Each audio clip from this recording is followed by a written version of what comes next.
अजीज दोस्तों, एक farm house की कहानी जिसमें आज तक जो भी गया जिंदा वापस नहीं लौटा। बिस्मिल्लाहिर्रहमानिर्रहीम, अस्सलाम वालेकुम। दोस्तों, ये कहानी है पीटर और उसके 6 कलीग्स की। पीटर एक मल्टीनेशनल फर्म में जॉब करता है। ये कंपनी एक सर्विस प्रोवाइडर कंपनी है। दोस्तों, कहानी की तरफ बढ़ने से पहले आप हमारे चैनल अंधेरों के सफ़र को सब्सक्राइब करें और बेल आइकन को प्रेस करें। हर साल की तरह ऑफिस की तरफ से एक पिकनिक प्लान की जाती है। इस बार भी सबकी मुशावरत के बाद तय होता है कि शहर से हटकर एक फार्म हाउस है जहां इस बार जाया जाएगा। अपनी फ्रेंड सारा के कहने पर पीटर भी पिकनिक पर जाने के लिए रजामंद हो जाता है और फार्म हाउस में नाइट स्टे का प्लान था। दोस्तों, हफ्ते की शाम सब रेडी थे और एक बस में सवार होकर हाईवे की तरफ सफर शुरू कर देते हैं। 2 घंटे के सफर के बाद वो फार्म हाउस के करीब पहुंच जाते हैं और शहर से काफी दूर निकल जाते हैं। पीटर अपना सेलफोन निकालकर घर पर कॉल करने लगता है, मगर सिग्नल ना आने पर रुक जाता है। दोस्तों, तमाम लोगों के मोबाइल सिग्नल नहीं थे। वो किसी का कहीं भी कोई राब्ते का जरिया मौजूद नहीं था। इस वक्त फार्म हाउस पहुंचकर वो देखकर थोड़ा हैरान थे कि गेट पर गार्ड रूम मौजूद है, मगर वहां कोई शख्स मौजूद नहीं था और गेट खुला हुआ था। तमाम लोग फार्म हाउस में दाखिल हो जाते हैं। फार्म हाउस में अंदर से बहुत ज्यादा दिलकश था। स्विमिंग पूल के साथ एक साइड पर 4 रूम बने हुए थे और कुदरती माहौल का खास ख्याल रखा गया था।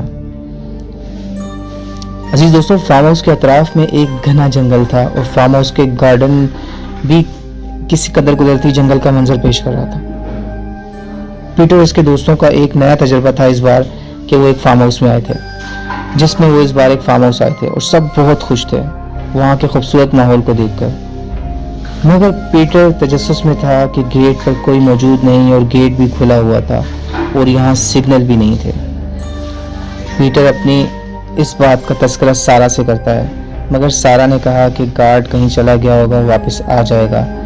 वैसे भी फार्म हाउस की सारी डीलिंग शहर में मौजूद उसके एक ऑफिस से होती थी। तमाम लोग स्विमिंग पूल में एंजॉयमेंट में मशगूल हो जाते हैं और सारा के कहने पर पीटर भी एंजॉयमेंट में मशगूल हो जाता है। कुछ ही देर बाद पीटर अपने रूम में आता है।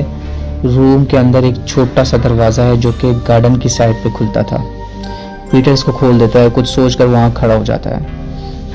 पीटर को बाग की तरफ से कुछ रासदार आवाजें महसूस होती हैं, जिसे सुनने के लिए वो बाग में चला जाता है। वो हैरान होता है कि ये बाग बहुत बड़ा है और अतराफ पे मौजूद जंगल से जा मिलता है। कुछ ही देर में वो जंगल में मौजूद था और दूर उसे किसी इंसान की मौजूदगी का ख्याल आ रहा था, इसलिए वो उस रुख पर चल पड़ा।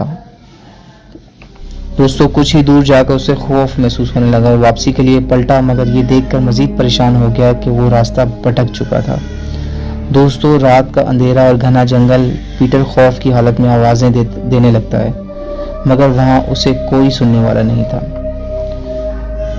अचानक से पीटर के कंधे पे किसी ने हाथ रखा। पीटर मुड़कर देखता है और ये देखता है कि एक बुरा शख्स था जो कि पीटर से पूछता है कि तुम कौन हो और यहाँ क्या कर रहे हो। पीटर कहता है कि हम एक फार्म हाउस में पिकनिक के लिए आए हुए हैं और मैं रास्ता भूल गया हूँ।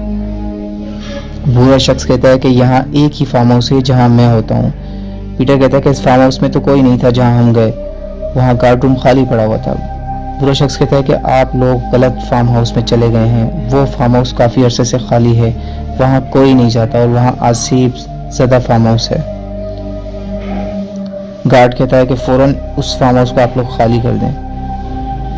पीटर और बुरा शख्स वापस उस फार्म हाउस की तरफ जाते हैं जहां उसके दोस्त मौजूद थे, मगर वो वहां देखकर ये हैरान हो जाते हैं कि वहां पे कोई भी मौजूद नहीं होता। बुरा शख्स कहता है कि जल्दी से यहाँ से निकलो और भागो, वरना हम भी यहाँ से गायब हो जाएंगे। पीटर और बुरा शख्स वापस बाहर की तरफ आ जाते हैं। अपने फार्म हाउस की तरफ आते हुए रास्ते में इनको सारा मिल जाती है और सारा ये कहती है कि मैं तुम्हें ढूंढने के लिए निकली थी, थैंक गॉड कि तुम मिल गए।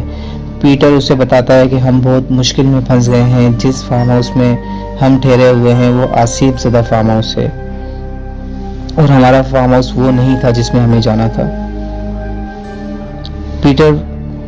पीटर और सारा को लेके गार्ड अपने उस फार्म हाउस में आ जाता है, जिसके बाद इनके कलीग्स की तलाश जारी हो जाती है। उन्हें वो काफ़ी तलाश करते हैं, मगर आज तक नहीं पता कि वो दोस्त उसके कहाँ चले गए।